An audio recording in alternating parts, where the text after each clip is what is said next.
क्या ये पॉसिबल है? क्योंकि बीजेपी की सरकार है, आप इसके लिए कुछ कर रहे हैं? नहीं, क्यों पॉसिबल नहीं है। माननीय मोदी जी ने आयुष को एक अलग डिपार्टमेंट बनाया। आज जो हम देखते छत्तीसगढ़ को जिस स्थिति में, क्या संतोषजनक है? कोई राज्य पूरे देश में सबसे यदि फास्टेस्ट ग्रो किया है तो वो छत्तीसगढ़ है। बहुत बेहतर काम हुआ। आपको लगता है कि 5 साल में सही में काम हुआ है? गंगा जल भी उठा करके उन्होंने कसम खाई थी, वो काम किए कहाँ? जो सेंट्रल एजेंसियां हैं उनके बदौलत बीजेपी सत्ता में आई है। देखिए, हार जाने के बाद तो बहुत सारे आरोप लगाते हैं। हम बात करते हैं रोजगार की, तो भी बहुत बड़ी चुनौती है सरकार के सामने। सरकारी नौकरी दे करके बेरोजगारी को हटाया जाए, ऐसा मैं नहीं मानता।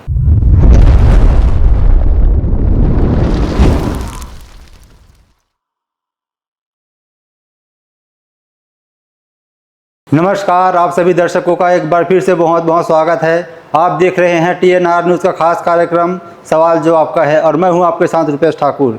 साथियों, जैसे कि आप जानते हैं, इस कार्यक्रम के माध्यम से हम लगातार अलग अलग नेता, विधायक, मंत्री और सांसदों से आपकी मुलाकात करवाते हैं और जानने समझने का प्रयास करते हैं उनके जीवन के सफर, संघर्ष और क्या कुछ उपलब्धियाँ रही हैं उसको। आज हमारे साथ जो मेहमान है वो बहुत बेहद खास है। जी हाँ, हम बात कर रहे हैं भारतीय जनता पार्टी की ओर से एक वरिष्ठ नेता और डॉक्टर जयप्रकाश शर्मा जी। आपका बहुत बहुत स्वागत है। चर्चा में आगे बढ़ेंगे सर, उससे पहले हम जानना चाहते हैं कौन है डॉक्टर जयप्रकाश शर्मा जी? एक अदना सा भारतीय जनता पार्टी का कार्यकर्ता है, जो कि एक चिकित्सक है और चिकित्सा के माध्यम से और चिकित्सा और राजनीति को एक साथ लेकर के गरीबों की चिकित्सा के क्षेत्र में सेवा करना चाहता है। यही जयप्रकाश शर्मा है जी। आप डॉक्टर हैं पेशे से, राजनीति में आपका आना हुआ। जनता की सेवा की बात आपने कही, तो चिकित्सा अपने आप में एक बहुत अच्छा माध्यम है, तो आपको राजनीति में आने का ज़रूरत क्यों पड़ गया? देखिए, राजनीति एक ऐसा चीज़ है क्योंकि इसमें नेतृत्व करने का मौका मिलता है और ये किसी भी व्यक्ति में मूलभूत गुण होते हैं। जैसा कि मैं शुरू से ही मेरे स्कूली जीवन में सभी कक्षाओं में मैं कक्षा नायक रहा, शाला नायक रहा और बचपन से ही राजनीति में आने की इच्छा थी। मेरे पिताजी भी राष्ट्रीय स्वयंसेवक संघ से जुड़े थे, भारतीय जनता पार्टी से, जनसंघ से जुड़े हुए थे और शायद उनका DNA ही का प्रभाव है कि मेरे को राजनीति में और नेतृत्व करने का एक इच्छा था। और चिकित्सक होते हुए भी चूँकि राजनीति अच्छी लगती है, इसलिए इस लाइन में आए। जी, राजनीति अच्छी लगती है इसलिए आप राजनीति में आए। तो क्या आपका शुरू से ही रहा है इंटेंट, जब आप स्कूली समय में थे, कि मुझे राजनीति में जाना है? कुछ मोमेंट बना, कुछ ऐसा एंगल आपके जीवन में आया जब आपको लगा कि मुझे राजनीति की ओर मुड़ना चाहिए? मैंने जैसा कि बताया कि स्कूल के समय से ही और महाविद्यालयीन समय में भी मुझे नेतृत्व करना था। तो अब उस समय में यदि कोई छात्रों का कोई समस्या होता था तो उन समस्याओं को हल करना, उनके कोई कष्ट है उस पे जो है खुद को शामिल करके उनको दूर करना एक शौक़ था। और ये करते करते सब लोगों ने अपना नेतृत्व समझा तो मुझे भी अच्छा लगता था। तो इसी प्रकार से राजनीतिक यात्रा प्रारंभ हुई और विचारधारा से, चूँकि मैं भारतीय जनता पार्टी की विचारधारा को पसंद करता हूँ और इसलिए जो भारतीय जनता पार्टी में युवा मोर्चा के समय से ही मैं सक्रिय रहा। और चूँकि चिकित्सक होने के नाते 2002 में भारतीय जनता पार्टी में चिकित्सक लोगों के लिए एक प्रकोष्ठ का गठन हुआ। तो उस प्रकोष्ठ में जो मुझे लिया गया और उसी में लगातार कार्य प्रारंभ है। सक्रिय राजनीति आपकी कब से शुरू हुई? छत्तीसगढ़ में छत्तीसगढ़ में मैं छत्तीसगढ़ का ही रहने वाला हूँ और छत्तीसगढ़ की राजनीति में ही हूँ। और सक्रिय रूप से आप राजनीति में कब आज आपको लगा कि हाँ, मैं ज़्यादा समय राजनीति में दे पा रहा हूँ? मैं ऐसे तो बचपन से राष्ट्रीय स्वयंसेवक संघ में रहा हूँ और 96 में मैं युवा मोर्चा में आया, 1996 में। युवा मोर्चा में रहा, और युवा मोर्चा में जिले में रहा, और उसके बाद 2002 तक युवा मोर्चा में ही रहा। 2002 के बाद में चिकित्सा प्रकोष्ठ का गठन हुआ, तो फिर एक अलग चिकित्सकों का नेतृत्व देने के लिए मुझे चिकित्सा प्रकोष्ठ में शामिल किया गया, और जो भी काम जो है संगठन ने दिया उसको बहुत अच्छे से हमने पूरा किया, और इसी प्रकार से राजनीतिक यात्रा प्रारंभ। कभी आपको लगा कि मुझे दूसरे पार्टी में भी ट्राई करना चाहिए? देखिए, राजनीति जो है कुछ लाभ लेने के लिए मैं नहीं करता हूँ, या कोई पद चाहिए उसके लिए नहीं करता हूँ। मैं अपने विचारधारा को मजबूत करने के लिए राजनीति में आया हूँ, और चूँकि भारतीय जनता पार्टी और मेरी विचारधारा मेल खाता है, इसलिए किसी और राजनीतिक लाभ के लिए किसी और पार्टी में जाना मेरे लिए असंभव है। जी, रोल मॉडल किनको मानते हैं आप राजनीति में आने के पीछे?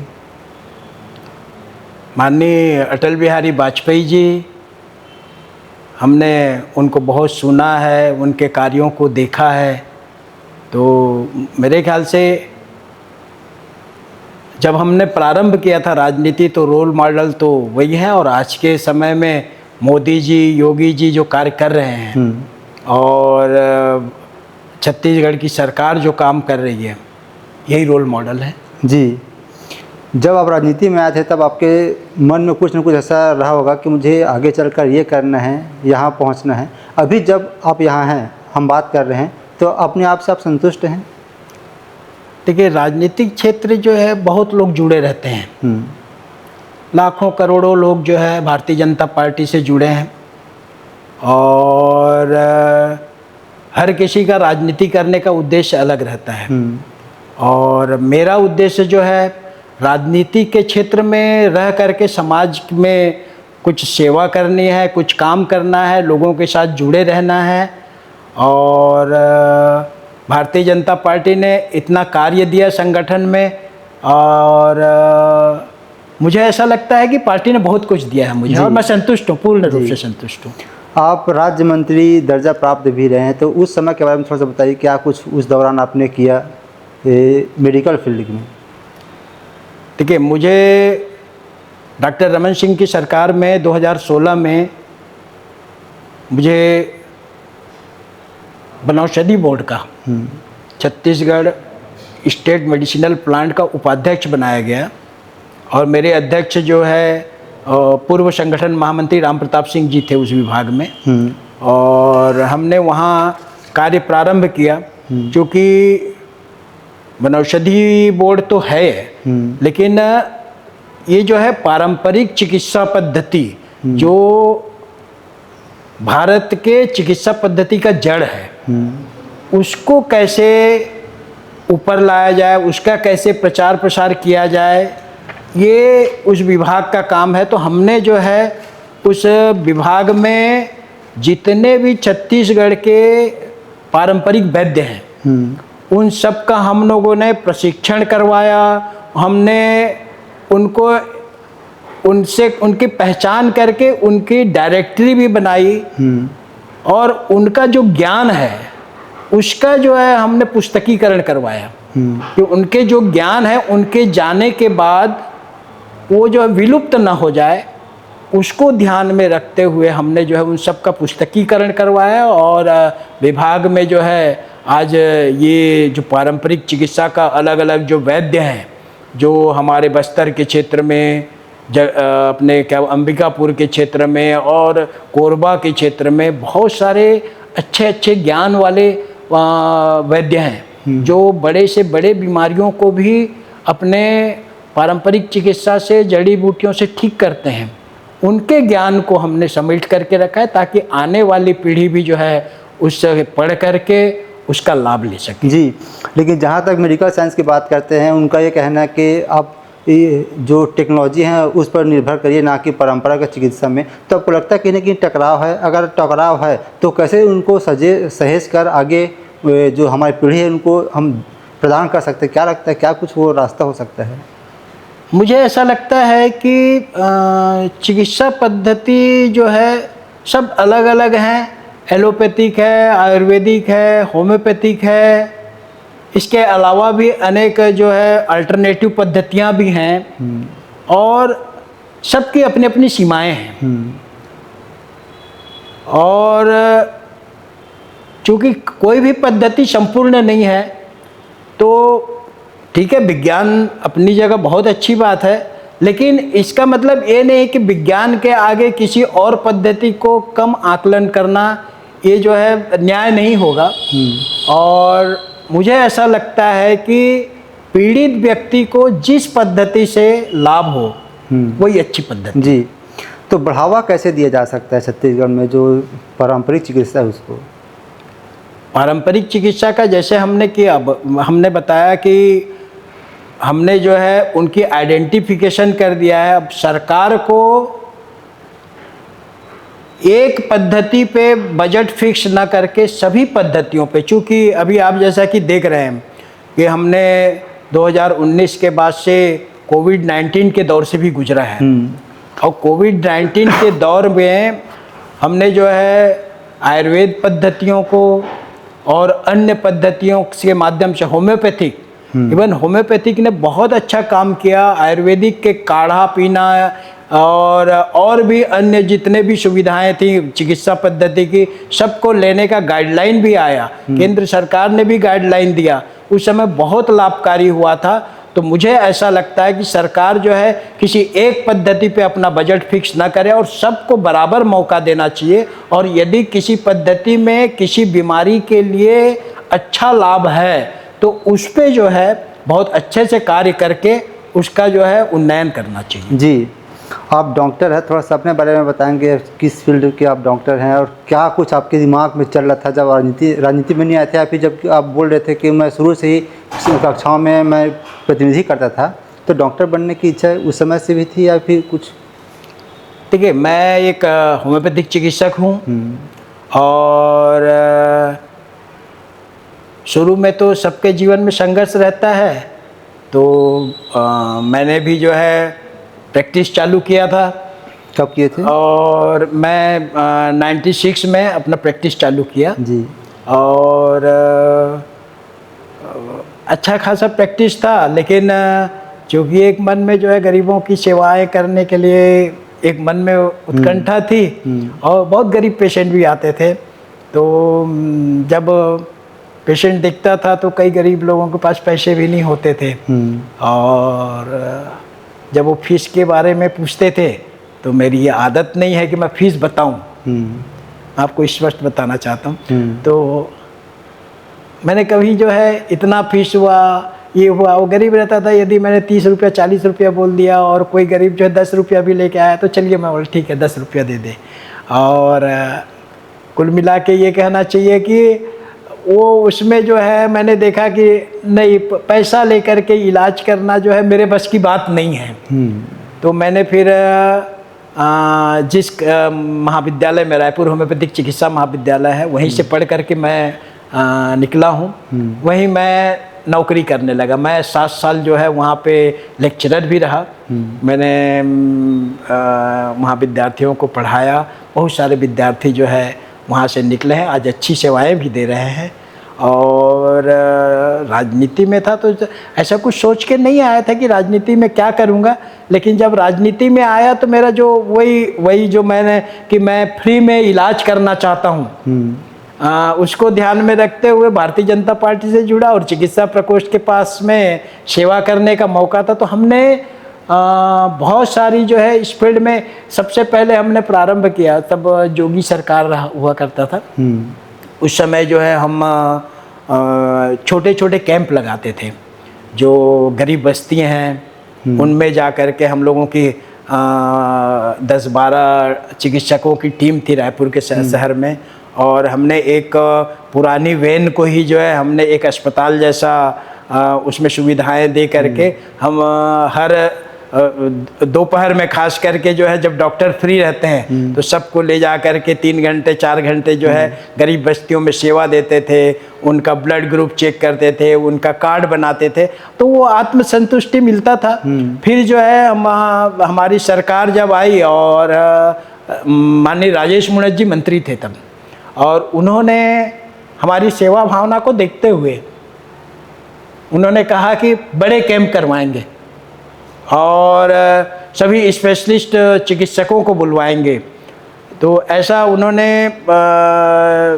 निर्णय लिया, तो हम सभी चिकित्सक बहुत अच्छा लगा और उनके साथ मिल करके हमने 6 कैंप करवाए बड़े बड़े। पहला प्रारंभ में हमने खाटू श्याम मंदिर में 3 दिन का हार्ट का कैंप करवाया था, जिसमें कि जो हृदय से संबंधित मरीज थे उनका 3 दिन तक की स्क्रीनिंग होने के बाद में ऐसे मरीज जो गरीब थे, बच्चे थे, उनका जो है हमने शासन की योजनाओं के तहत जो है बहुत सारे मरीजों का हमने जो है ऑपरेशन करवाया और उनको लाभ दिलाया। और जब वो स्वस्थ होकर के आए तो उनकी खुशी देखते बनती थी। तो इससे प्रेरणा मिला और माननीय राजेश मुणत जी ने हम लोगों को और अप्रिशिएट किया। ऐसे जो है अलग अलग समय में हमने 2017 तक के 6 कैंप करवाए और अंतिम कैंप जो था हमारे आयुर्वेदिक कॉलेज में वो 6 दिन का था। और आपको यकीन नहीं होगा, सभी विभाग के चिकित्सक, बड़े बड़े हॉस्पिटल्स, इवन जो है फॉरेन से भी डॉक्टर आए, आपके मुंबई के लीलावती हॉस्पिटल से आए, वहाँ जो है टाटा मेमोरियल से डॉक्टर आए, हैदराबाद से डॉक्टर आए, कैंसर के डॉक्टर आए, सब स्पेशलिस्ट हमने बुलाया और 35,000 लोगों ने उस स्वास्थ्य कैंप का लाभ लिया जी। तो निश्चित रूप से ये बहुत अच्छा कार्य है और आत्मसंतुष्टि भी मिलता है। आपने बहुत बड़ी बात कही सर कि सिर्फ एक पर्टिकुलर सेक्टर के लिए बजट न निकाला जाए, जो और भी अलग अलग जैसे आयुर्वेद के लिए बोल रहे हैं आप, या फिर और से रिलेटेड डिपार्टमेंट होगा उसके लिए भी निकाला जाए ताकि उसका विकास हो सके, समुचित उसके ऊपर रिसर्च की जा सके। क्या ये पॉसिबल है? क्योंकि बीजेपी की सरकार है, आप इसके लिए कुछ कर रहे हैं? नहीं, क्यों पॉसिबल नहीं है। माननीय मोदी जी ने आयुष को एक अलग डिपार्टमेंट बनाया, आयुष का एक अलग मिनिस्ट्री भी किया उन्होंने, उसका मंत्री जो है अलग है और आयुष पे उनका बिल्कुल कंसंट्रेशन है। और कोविड के बाद तो हर्बल के लिए पूरा दुनिया उमड़ पड़ रही है और भारत की तरफ देख रही पूरी दुनिया। और आयुर्वेदिक और अन्य पद्धतियाँ जो है, होम्योपैथिक और अन्य अल्टरनेटिव पद्धतियाँ आगे चल के वही भविष्य है। क्योंकि एलोपैथिक से के साइड इफ़ेक्ट्स जो हो रहे हैं उससे अब लोग भली भांति परिचित होते जा रहे हैं। और ठीक है, क्विक रिस्पांस के लिए एलोपैथिक बहुत अच्छा है।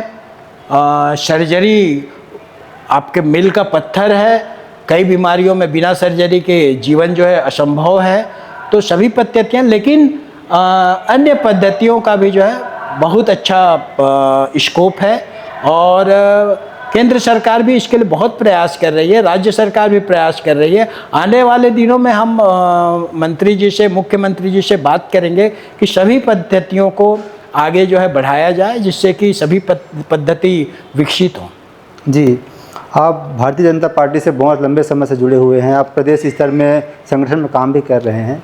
क्या लगता है कितना विकास हो पाया छत्तीसगढ़ का? अगर हम बात करें 25 साल की, तो इसमें से तो लगभग 7-8 साल कांग्रेस के पास है, लेकिन ज़्यादातर समय बीजेपी के पास रहा है। आज जो हम देखते हैं छत्तीसगढ़ को जिस स्थिति में, क्या संतोषजनक है? देखिए, संतुष्ट तो कभी नहीं होना चाहिए, क्योंकि यदि आप संतुष्ट हो जाते हैं तो काम करने की इच्छा जो है वो कम हो जाता है।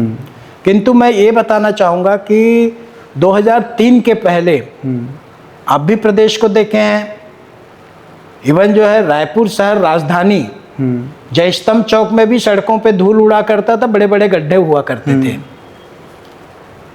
लोगों की आर्थिक स्थिति क्या थी ये भी आप जानते हैं।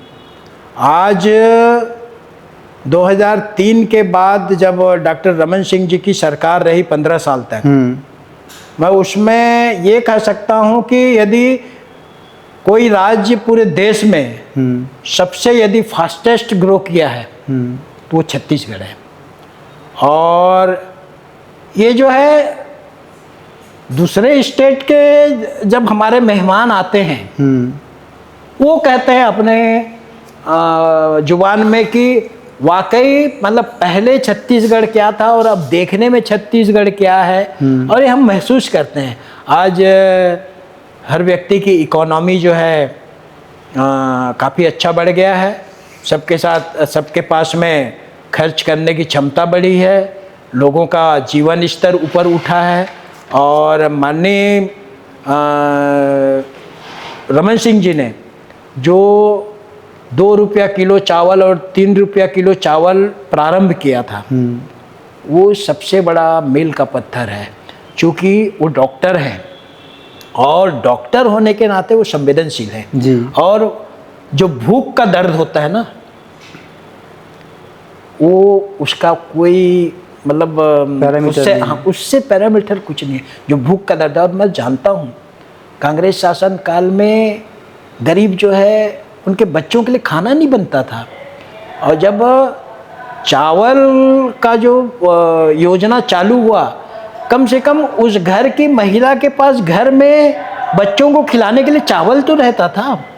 अरे कुछ नहीं, पति कमाने जाता था, पति कमा के आएगा, उसकी रास्ता देखते रहती थी वहाँ की महिला कि वो कमा के लाएगा 50 रुपया 60 रुपया, तो मैं बाजू के परचून की दुकान में जाऊंगी, वहाँ से चावल खरीद के लाऊंगी, तब बनाऊंगी। तब तक उनके छोटे छोटे बच्चे जो है अपने पेट दर्द में, भूख से पेट में बिलबिलाते रहते थे और खाना बनने का इंतज़ार करते रहते थे। तो उस दर्द को हमारे पूर्व मुख्यमंत्री माननीय रमन सिंह जी ने देखा और समझा, उसकी संवेदनशीलता को समझा। संवेदनशील है ही हमारे रमन सिंह जी, और उसको समझ करके उन्होंने खाद्य का जो 2 रुपया किलो 3 रुपया किलो चावल प्रारंभ किया। तो हर किसी के घर में कम से कम बच्चों को खिलाने के लिए चावल तो था, फिर उन्होंने चने का भी वो किया, दाल का भी किया। तो ये जो है वो चिंता बहुत बड़ी थी और ये सरकार की सबसे बड़ी उपलब्धि थी और जिसका अनुसरण पूरे देश में हुआ। जी, जो कांग्रेस के समय कैबिनेट मंत्री रहने से उनके साथ भी हमारे इस कार्यक्रम में चर्चा हुई थी। सर, भूपेश बघेल जी का कहना है कि जो 5 साल कांग्रेस कर रहा है वो स्वर्णिम अक्षर में लिखने के लायक है। इतना काम हुआ है प्रदेश में, इतना विकास का, चाहे वो युवा वर्ग की बात कर ले, किसान की बात कर ले, या फिर जो बेरोजगारी भत्ता दे रहे थे उन लोग, उसकी बात करें तो बहुत बेहतर काम हुआ। आपको लगता है कि 5 साल में सही में काम हुआ है? उन्होंने बेरोजगारी भत्ता दिया ही कहाँ, गंगा जल भी उठा करके उन्होंने कसम खाई थी, वो काम किए कहाँ।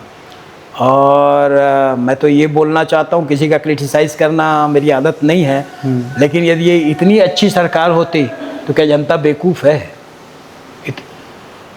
भाई जनता ने 5 साल में ही उनको उखाड़ करके फेंक दिया। ये जनता के मन में था।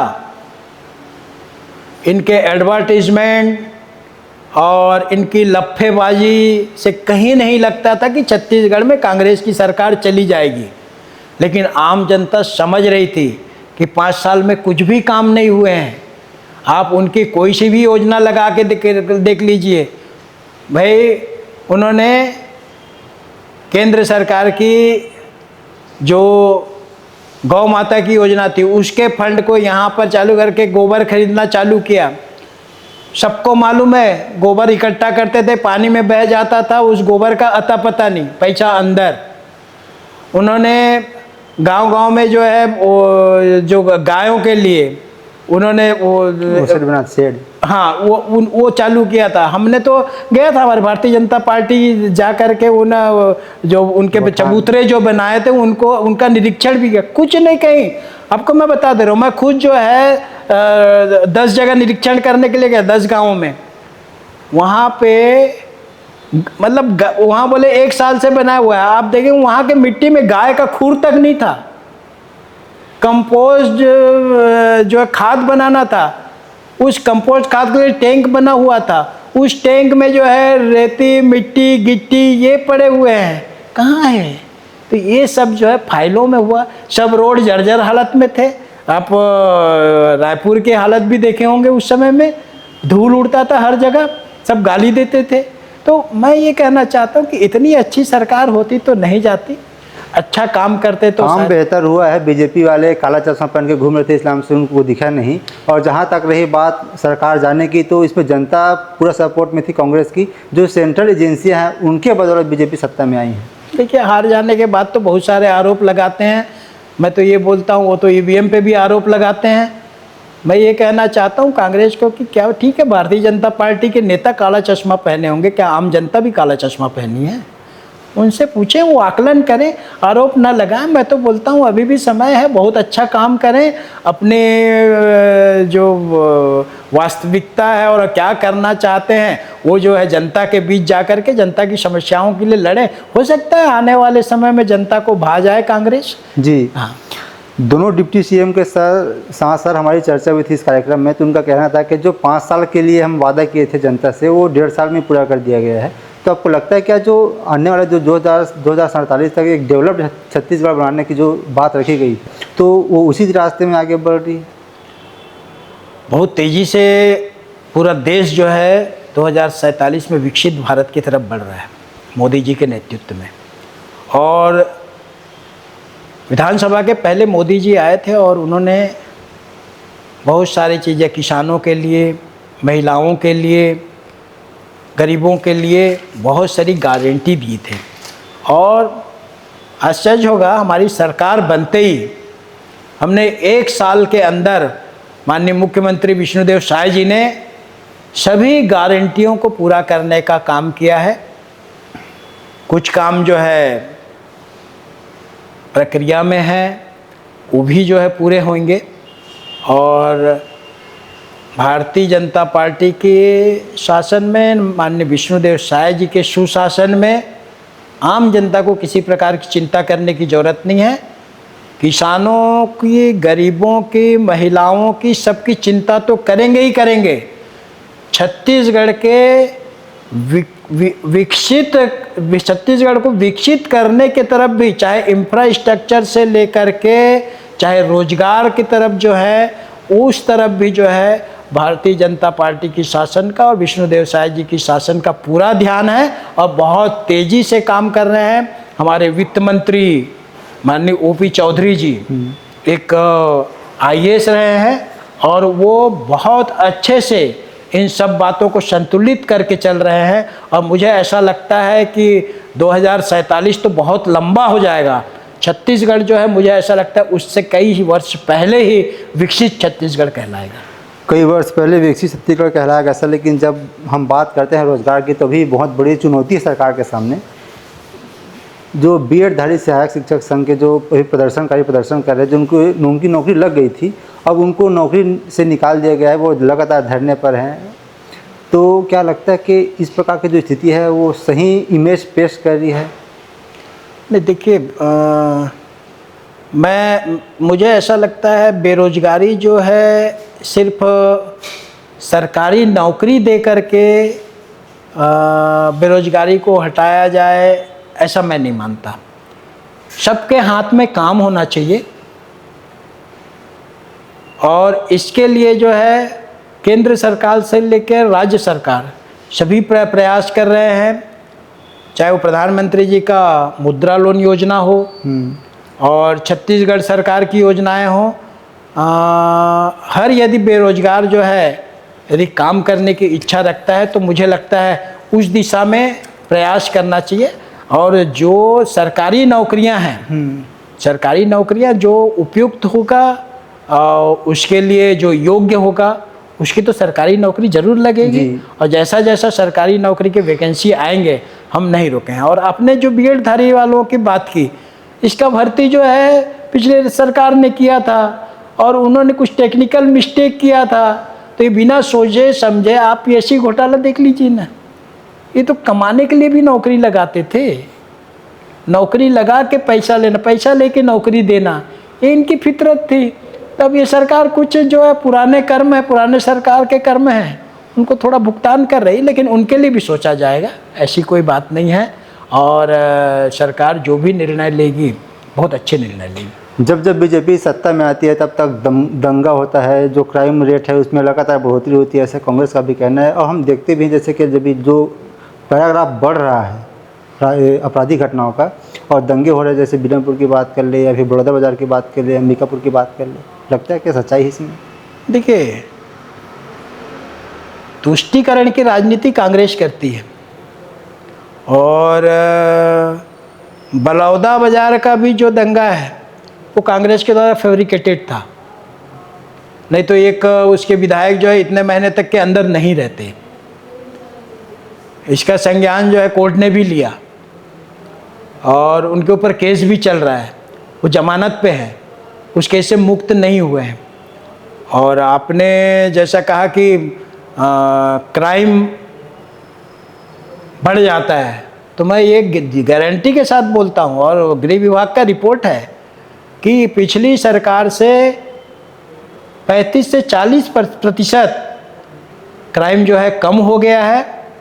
और जो 5 साल में गुंडे बदमाश बनाने का कांग्रेस ने जो कार्य किया था ना, उन गुंडों पे हम लगाम लगा रहे हैं, चिन्हित करके लगाम लगा रहे हैं। जिस दिन लगाम लग जाएगा तो और भी जो है क्राइम कम होंगे जी। और निश्चित रूप से एक नशा का जो कारोबार पूरे प्रदेश में है, उस पर अच्छे से कार्य करने की आवश्यकता है सरकार को भी। और उस पर जो है प्लान बना करके काम करेंगे तो शायद, क्योंकि क्राइम का जो है बहुत बड़ा कारण जो है नशाखोरी है जी, उस पर बहुत ध्यान दे करके काम करना पड़ेगा, तो अपने आप जो है क्राइम कम हो जी। महतारी वंदन योजना का दूसरा फेज क्या शुरू होना चाहिए, अगर होगा तो कब तक हो सकता है? सरकार अपने वित्तीय स्थिति के हिसाब से आने वाले दिनों में निर्णय लेगी। और महतारी वंदन के अलावा भी केंद्र सरकार और राज्य सरकार के और भी बहुत सारी योजनाएं हैं जिनके माध्यम से हम महिलाओं को, माताओं को सशक्त बना रहे हैं। और वित्तीय स्थिति अच्छी होगी तो बिल्कुल आने वाले समय में सरकार निर्णय लेगी। जी। डॉक्टर जयप्रकाश शर्मा अपना राजनीतिक भविष्य कहाँ तक देखते हैं? आने वाले समय में विधायक, मंत्री, मुख्यमंत्री, सांसद? मैं अपने भविष्य के लिए काम नहीं करता। मैं भारतीय जनता पार्टी को कई वर्षों तक जो है जन सेवा में लगे रहे और शासन में रहे, शासन के माध्यम से जन सेवा करे, उस दृष्टिकोण से काम करता हूँ। तो मुझे ऐसा लगता है कि जयप्रकाश कोई व्यक्तिगत कार्य के लिए राजनीति में नहीं आया। जी। राजनीति और चिकित्सा के अलावा आपकी रुचि और किन किन क्षेत्रों में है?